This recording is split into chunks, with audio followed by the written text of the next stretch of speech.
jërëjëf Mohamed Kandji ñu ngi leen di nuyu ku nekk turam ak santam di am mbégte di dal imam Cheikh Wally Seck imam Cheikh Wally Seck nag économiste la planificateur la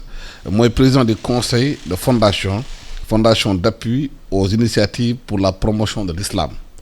moom nag bokk nañu xamante ni créé benn kuréel bu tudd ànd ak defaraat jikko yi imam dañu gis tey si ngoon da nga naan benn rencontre bi ngeen a war a waxtaan ak sénégalais yi ak askan bi leen tiital mooy li xamante ne li raam ci ñax ba la jëm tëkku yi diggante pouvoir ak opposition bi ku nekk ŋànk fi ŋànk ñu naan nañu taal dëkk bi yéen imam ban maanaam matuwaay ba ban taxawaay ngeen taxawaay ci loolu ci li nga xamante ne Sénégal yëpp ñu ngi koy redouté. awuzu billahi sami ali mina sheytaani rajim bismillahi rahmaani rahim allahumma salli ala sayyidina Muhammad wa sallim. Alassane maa ngi lay ziar di am kontante ci dalal bi ma dalal fii ci ITV rajo TV alors bi nga xam ni actuellement moo lëmbale dëkk bi dafa tiital ñëpp njaboot gi kenn nelawatul ba xandoor man maa ngi nii bërki démb laa jógee Washington dama nemmeeku njaboot bi ak mbokk taalibe yi moo toog foofu mbokk yi woo ma dignitaire religieux yi ni ma yow de soxla nañu sa teewaay fii puisque fi ñu toll dëkk baa ngi yëngu man leen ku ci nekk nag am nga ci sa rôle te dinañ ci jouer suñu partition puisque tey bu fekkee ni société civile ñoom Alioune Tine ñoom Gassama ak ñoom ñëpp ñu ngi woo dignitaire religieux yi pour ñu dugal seen loxo pour wis ndox ci daay bi nga xam ni donc mi ngi lëmbale dëkk bi defe naa ni ñun waruñu toog sax di xaar ku ñu ci woo fi suñu waajur yi suñu kilifa yi suñu référence ñoom suñu Abdoulaye Sy Dabakh tegoon seen tànk ñun foofu la ñu war a teg suñu tànk bu dëkk bi mës a yëngu dañuy jóg seen tànk dal dox ko gis na ni fii président Abdoulaye Wade suñu Abdou wax ak moom wax ak Abdou Diouf ni ko Abdou moom loo dëkk bi ñoom Abdoulaye Wade yi ngi jël def ci kaso bi ak Dansokho ak Landing Savané ak Bathily génne leen Rebeuss dugal leen ci gouvernement ñu bokk liggéey dëkk bi ku ci nekk am na loo ci mën a jouer ba tax na foofu lañ ci toll président Macky Sall bu fekkee ni tey yàlla jox na ko nguur gi mu mën a am confiance su Union africaine PRM yëpp pour dem ci président Poutine toog wax ak moom pour jàmm am ci diggante Russie ak Ukraine sëñ Mahi Niass nga xam ne aujourd'hui mi ngi junj loo xam ni diplomatie religieuse parce que diplomate de carrière la doomu Baye Niass yi am na ay frères yoo xam ne diplomate lañu am nañu tolluwaay boobu dayu boobu xam nañu léegi diplomatie traditionnelle bi fu mu mënoo yegg diplomatie religieuse bi war na fu mën a yegg saafaraal ko jóge na Darfour lu toll ci ay 50 communautés yoo xam ne dañu juyoo woon mu toog wax ak ñoom ba régler ko Mali mi ngi nii ak Guinée yëpp ngi yëngu tëj frontière u Mali yi arrangé wul Mali puisque tey ñu ngi nii am na yu ñu soxla tabaski baa ngi ñëw xare ak yëpp ñoom aussi ñu ngi soxla lu bari loo xam ni fii lay jóge ci port bi dem foofu waaw ba tax na yooyu géopolitique bi daal zone de conflit yi dañu bari. bu ñu toogee léegi nag xëccoo bi am ci réew mi xuloo bi diggante pouvoir ak opposition bi ñu naan dañuy marche ñi naan booleel marché dañ koy interdire coow li bari ban taxawaay ngeen fas yéene taxaw ci loolu est-ce que da ngeen di maanaam seeti parti yëpp wax ak ñoom ba nag ngeen fas yéene def. ci loolu mooy suñu tolluwaay puisque dañu bëgg président de la république ñu wax ak moom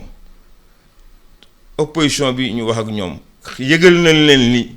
am nañu ndaje bu ñuy def ci ngoon di conférence de presse boo xam ni ñun les guides religieux les imams les oulémas les médiateurs les ambassadeurs itinérants ambassadeurs internationaux de la pays Serigne Modou Karam Mbacké ak ñoom ñëpp ji Sultan Diallo Bassirou Diagne ñoom ñëpp Diallo ñoom ñëpp dañuy daje tey man maa ko jiite maa jël initiative bi ci seen digal. waaw mais waaye marché bi suba la. waaw tey alxamis la. waaw fii ak suba naka ngeen fas yéene def est-ce que da ngeen rencontre de président tey rencontre suba su bëccëg bi opposition bi waxtaan ak ñoom naka ngeen fas yéene def. ñun daal am nañ ci yéene président fu mu mënee dalal ñoo xam ni ay opposants am lañu ñoo xam ni ñu ngi ko doon saaga yu bon war na fu mën a dalal ñun ñi nga xam ni aussi am nañu tolluwaay am rôle bu ñu war a jouer ci société bi ñu ay leader d'opinion ba pare war di jox médiation dinañ bind suñu mémorandum tey bu ñu dajee wax ak presse bi ba pare dinañ ko jébbal par canal yoo xam ni ñi nga xam ni ñoo nekk ci entourage am daal avisé nañ leen mooy ñi ci gouvernement bi ak ñi nga xam ni donc nekk nañ ci APR ñoom Maodo Malick Mbaye ak ñoom ñëpp opposition bi aussi képp koo xam ni tey yaa ngi nekk ci ku leen jege waaw ci waa Yewwi Déthié Fall wax na ak moom wax na ak ñoom sëñ Abdou Mbacké Khalifa Sall jot na ci bataaxal bi Aïda Mbodj ñoom ñëpp daal jot nañ ci pour wax leen tànk yi ñuy dox mooy tànku jàmm. ban tontu ngeen am ci pouvoir opposition bi. tontu bi ñu am daal démb lañ leen yónnee bataaxal bi mbir mi nag tey la mbir mi nag li ci nekk mooy Alassane lu ñu mënul waxtaanee amul. kon yéen a ngi xaar tontu bi tey ci ñaari parti yëpp. jot nañu message bi daal. waaw invité nañ leen ñoom ñaari parti yëpp ci ndaje bi ngoon dinañ daje ñoom Hadj Mansour ak ñëpp dinañ ci taxaw. bu fekkee nag déggal nañ ñu den ñu recevoir ñu jox leen suñu mémorandum wax leen li nga xam ne mooy suñu mébét solution mën na am. luy solution bi. solution bi mooy ñu reporter élection yi. waaw solution bi mooy bu fekkee ni ñaari solution la ñu préconiser benn bi mooy. ñu valider les 8 listes yëpp bàyyi la ñu dem compétition kenn mësul gis foo xam ni titulaire bu amul suppléant bu amul titulaire. beneen bi mooy ñu reporter élection yi prolonger mandat wu député yi ba février 2023 wala juin ñu jël 1 an sax. maanaam ñu coupler présidentielle bi ak élection yi la ngeen bëgg a def. mën nañ sax bañ a coupler mais dans 1 an 2023 ñu def actuellement un gouvernement donc nommé un premier ministre. un nouveau gouvernement ak s'il le faut bu fekkee nit ñi dañuy d'accordul ci. ministre de l'intérieur bi fi nekk mu jouer donc l'organisation des élections ñu nommé un ministre de l'intérieur neutre moom magistrat la am na feneen fu mën a servir ci dëkk bi kooram mi ngi fi yenn organes yi ngi fi ñu déployer ko feneen dëkk bi am jàmm président de la république daal ci loolu lañ koy woo jàmm nag bala nga koy uti ci yeneen dëkk yi nga commencé fi nga xam ni fi nga dëkk. waaw boo nekk gouvernement bees da ngeen di xalaat gouvernement d'union nationale comme ni ñu ko defee temps Abdou Diouf. gouvernement d'élargissement de majorité. nga xam ni képp koo xam ni tey yaa ngi ci opposition wala bëgg nga dugal sa contribution ci dëkk bi nga dugg si ci gouvernement puisque dëkk aussi bu fekkee ni la sëriñ Abdou waxoon Ablaye Wade mu ni que Ablaye 25 ans yaa ngi ci opposition lii ma lay wax boo ko deful doo mëti jiite dëkk loo nekkul taalibeem doo nekk sëriñam duggal ci gouvernement nga xam lépp lu ñu fiy def jàng lan mooy état jàng lan mooy rouage diplomatie. bu ko defee nga mën a préparer wu pour jël nguur mën a remplacer Abdou Diouf boo ko deful nag di mu fi toog 50 ans donc affaire yi du toog rek nekk un radicalisme boo xam ni da ngay sànni xeer di saaga di du loolu dañuy toll fi nga xam ni il faut que nit ñi wàcc seen ego yu tuuti. xam nga coow bi yëkkatiwu na wax ji bari na ba démb procureur def na conférence de presse naan manifestation bi mënoon am fii bi amoon fii dafa am ñuy intercepter leen qualifier ay rebelle te ñooñu.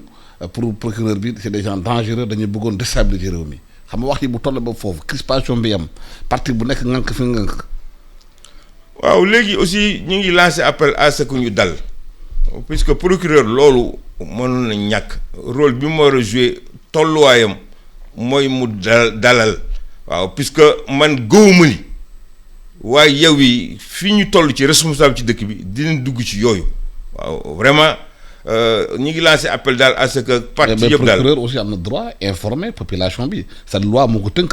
boo ba dara xewee war naa mën a toog informer nit ñi ne lii moo xew. am na droit alerter am na droit informer kii bi puisque mën naa jàpp ni tey les forces donc de sécurité waruñu seetaan rebelles yi donc di génn Casamance ba leen traqué ñëw dugg ci forêt de Mbao dugg biir Dakar profito ci manifestation yi pour aussi nager dans des eaux troubles bu ko defee ñu indi insécurité ci dëkk bi puisque loolu yëpp lenn moo ko indi aussi bu fekkee ni da ngay def à chaque fois nga jël 1000 détenus gracier leen ñoo xam ni ñu war a tëdd 10 ans ñu tëdd 5 ans ñii dañu rey ay nit ñii dañuy def ay crimes abjects bu ko defee dëkk bi day nekk dans l'insécurité totale donc loolu moo ci nekk puisque fii politique de réinsertion donc des détenus loolu la ñuy ñàkk bu ñu nekkee ci kaso bi amatuñu benn repère génn amuñu fu ñu nekk amuñu lu ñu lekk dañuy agressé delluwaat ci biir yooyu yëpp war nañ ci xalaat. mais loolu dafay teg problème bu gën a profond mooy xale yi amuñu xëy problème am na même bu fay am na jéego yu tuuti ñu def waaye xale yi gën a bari école bi ñuy jàngee bu dem ba ci biir dañuy bàyyi école du ñoom fu ñu téye éducation amatul maanaam ci école yi war a éduquer famille yi ñu war a téye xale yi téyetuñu noonu xale yi. Alassane loolu mooy delloo si li nga xam ni moo ñu taxoon jóg yow wax nañ ci du benn yoon du ñaari yoon jikko yi ñoo màbb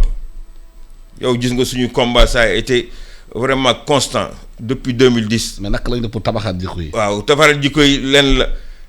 les pères de famille donc ont baissé les bras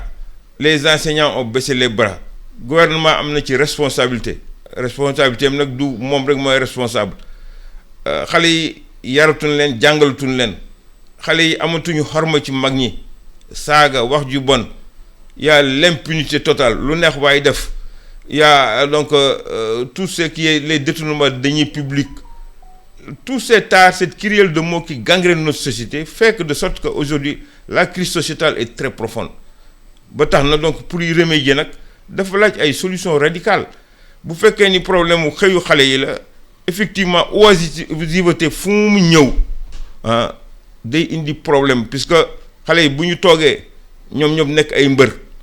entraîné ba seen muscle yu jóg foog ñu am fu ñuy déversé wu bu ñu toogee amuñu liggéey ña nga naan barsax et puis xale yi léegi dañu jàngatul liggéey amatuñu patience pressés de s'enrichir d'une manière éhontée surtout à commencer par ceux qui sont donc au niveau donc des agences du gouvernement et des structures du gouvernement jàngatuñu liggéey yàkkamti am xaalis bu fekkee ne léegi dañu jël des moyens colossaux pour investir pour xale yi am liggéey aussi mu naxasaay ci projet yi nga xam ne def nañu ko fi yëpp muy Prodac ak yeneen yi politique boobu du politique boo xam ne mooy mën a jox xale yi liggéey. waaw mais xam nga feebar mi nga wax bi yëpp Sénégal yi am na benn moment ñu toog seen biir def ñu assise nationale tënk ko wane yoon même bu fekkee yoon bi sax du yoon bu extraordinaire mais wan nañu yoon pour nu ñu mën a redresser réew mi. nguur gi ñëw fii war a jël assises nationales yi def ko même fu dee fekk moom d'accord ñun ci loolu waaye li xamante ne génne Sénégal ci problème tegoon nañ ko ci place waaye kenn faalewul loolu ñu teg ko rendre ko teg ko fële def leneen. assises nationales yi la mu préconisé woon même la réforme donc des institutions. voilà CNRI li ñu proposé woon. loolu yëpp c'est des très petits yoo xam ni. oui bu ñu ko appliqué woon tey dina génn ci guddi gi. defuñu ko nag léegi. même lu ñu proposé woon donc pour je veux dire une nouvelle constitution loolu yëpp mais xale yi dañu bëggatul lu baax bëgguñu nit ku baax Amadou Mahtar Mbow ak ñi nga xam ne ñoo ko wër tey am na ci ñoo xam ne ñu ngi ci gouvernement. ñoom le ministre donc des forces armées ñoom ñëpp CNRI la ñu bokkoon. mais bu fekkee ni dëkk bi ku ci nekk sa intérêt personnel rek ngay topp bañ a topp l'intérêt de la masse loolu mooy indi soxe boobu puisque loolu bu ñu ko appliqué woon tey Alassane dana sore trop. xam nga sax nga wax nga mbirum yar xale yi mais gouvernement tamit mënu dugg ci kër bu nekk di yar xale yi parents yi seen responsable dafa engagé wu ci seen i doom parce que mënoo jur su doom rek. naan damaa ndóol mu ko yar ñun ñu bari ñu si ñun suñu papa yaruñu woon dara amuñu woon dara waaye yar nañu.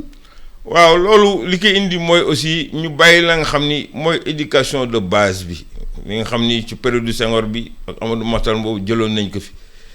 éducation nationale formule la boo xam ni man li ma gëm mooy éducation de base dans les familles. ci kër yi d'abord. waaw nga jàngal xale yi lan mooy civilité yi. lan mooy institution civique war nga def lii warloo def lii jël sa jikko bàyyi jël sa jikko ndey bu rafet bul jël jikko ci mbedd mi yooyu foofu la sooxee te loolu defe naa ni foog ñu dellusiwaat ci loolu ci parti yi yaratuñu éducation de masse yi maa ngi dégg temps yi ñu ngi wax neen delloo si fédération des UASU donc pour les éducations sportives de masse parti yi l'école des partis gis nga dañ koy tudd rek mais amatul fenn foo xam ni ci parti yi dinañ fi def éducation puisque yu bon ay njombe rek ngay dégg ñi nga xam ni ñooy supposé gérer parti yooyu day kii l'école des partis là ñoom ñooy commencé déjà donc di ci wax ay wax yu bon yoo xam ni loolu du yar ay nit. mais est-ce que yaakaar nga ne dañu war renforcer service civique national parce que am na yi réew boo fa demee maanaam kii service militaire dafa obligatoire ci yenn réew yi yooyu day tax xale yi mën a tënku ci dara Sénégal normalement service militaire bi obligatoire la waaye kenn du ko appliquer. waaw man daal li ma gëm daal mooy actuellement réseaux sociaux yi ak yii nga gis yëpp donc internet bi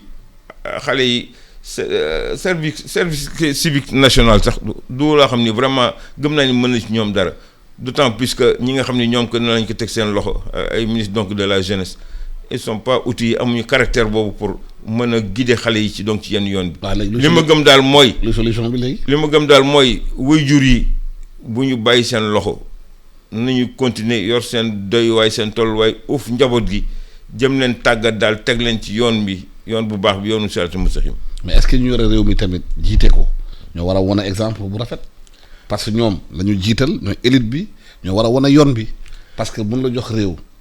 dénk la ko ngay def safaan wa dinaa nañu nañu yaru fekk yow yaru woo. responsabilité bi foofu la puisque dëkk boo xam ni mag ñi yaruwuñu da ngay gis ay mag yoo xam ne dañuy taxaw di saaga wax yu bon duñu wane doxalin bu sell yor alalu réew mi donc di ko pàccoo. président de recevoir ay sàkk. waaw ngay dégg ni diw yor na ci këram 1 milliard sàcc nañ ko. kooku dëkk boo ko def yow gis nga président de recevoir ay saagakat. waaw mais loolu laa foofu laa jëkkee. ma ni bu fekkee ni dëkk bi sama papa Mataan boobu bés dama fa dem ma ni ko papa man de sama xol dafa neexul dara mu ni ma lan la ma ni ko dama gis bi nga déposé rapport CNRI bi ak rapport assises yi des jeunes di jóg lu nekk yàq nañ la ko waaw tu as outrepassé tes attributions kenn waxula woon nga proposer constitution mu ni ma xale yooyu dañu déggul tubaab mënuñu li thème de référence te jànguñu wante li ma lay wax mooy Sénégal bëgguñu nit ku baax bëgguñu nit ku jub loolu yàgg na fi tudd fi jóge waaw problème bi nag foofu lañ ci toll waaw bu fekkee ni nag yow mën nga recevoir ay léegi xale yi leen la ñuy wax waa APR sax da ngay dégg ñu koy wax président lenn la xam kuy saaga ak kuy sànni xeer boo ko defee mu considéré la woo la jox la li nga bëgg boo ko deful faale wuñ la ils ont politisé toute l'administration. maanaam loolu marché la léegi daal. voilà marché la. voilà ils ont politisé toute l'administration boo politigul Alassane bokkuloo boo amul mbooloo faale wuñ la mais loolu nag mooy indi yenn situation yi naa saaga naa wax lu bon dina si Faye Sall ñu jox ma position naa yor sama chronique chaque mardi di saaga ñu dugal ma gouvernement. yóbbu ma UNESCO et léegi ñu ni voilà c'est ça la recette donc loolu naa ko def. bu ma ko defee donc jàmm ni ñooy bu ma ko deful donc kenn du ma boole ci dara. waaw léegi bu ñu ñëwaatee ci sànq ci fu ñu commencé woon comme moo xam suba mooy marché bi te Pape Cheikh nee na ku ne naan man la bu la yëngal gaal gi nañuy def pour gaal gi bañ a yëngu. nu ñuy def pour gaal gi bañ a yëngu daal mooy ñun suñu waru gor daal dinañ ko def dinañ wax ak ñi ne war a waxal wax naa nag ñoom bu fekkee ni dégg am nañu dégg-dégg. den ñu fekk si li nga xam ne donc moom lañ leen proposé. mais est-ce que à l'état actuel. L'organisation des élections est impossible. ah bon waaw. man loolu laa gëm. mais est-ce que waxtaan nga xalif généraux yi xalif général. xalif généraux yi actuellement ñi ngi def tournée man dem wax naa ak Hadj Mansour Mbaye waxtaan ak communicateur traditionnel yi ñi ngi def tournée xalif généraux yi ñoom ñëpp ils sont informés xalif généraux yi seen rôle mais c'est très simple sëñ Mountakha Mbacké. yow dégg nga ni il a été un militant pays milité na fa ci ñoom mos mi dog yooyu donc am na culture boobu xam na lan mooy politique stratégie bi nga gis mu développé Masel Kër ji naan woo Ablaye Wade mu toog woo Macky Sall mu toog mu jubal leen mais loolu moom bu ci jógee mën na ko def bu woowee Macky Sall mu ñëw mu woo Ousmane Sonko mu ñëw Khalifa Sall mu ñëw mais mbir mën na génn foofu. Sëriñ Babacar Sy Mansour centenaire bi ñu jëm bu woowee gars yi ñu ñëw mu wax ak ñoom mais mbir mën na génn foofu puisque ñoom seen ay taalibe lañu te tëwuñu leen problème bi mooy affaire bi daal man découragé wu ma gëm naa ni solution mën na am nañu valider donc les 8 listes là loi lu mu def am na loo xam ne mën na ko remplacer bu ñu demee ba ni conseil constitutionnel mooy fépp foo xam ni loi yegg na fa te mënul trouver solution yow génnal ci sa sagesse nga indi loo xam ni donc day indi jàmm waaw li may wax mooy lenn moo amul solution muy dee mais à part ça lépp mën nañ ko toog waxtaanee ko fu ñu mënee dem waxtaanee situation Mali situation Darfour situation URSS Russie ak Ukraine war nañu mën a toog suñu Sénégal bi pour waxtaan ci trouver ay solution te loolu Alassane ce n'est pas tard, c'est possible. Il faut que ñu delloo si un peu donc la raison gardée ñu wàcce xadar bi ak ardeur yi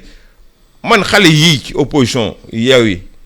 mais je les comprends puisque boo demee ba nga xam ni yow ñëpp a ngi lay ciblé nañ ko rey nañ ko taxal nga am jabar am ay doom am njaboot lu bon lu nekk ñu taxal la ko na dee nit nag boo demee ba nga xam ni lenn moo la dese volonté ak courage mais kooku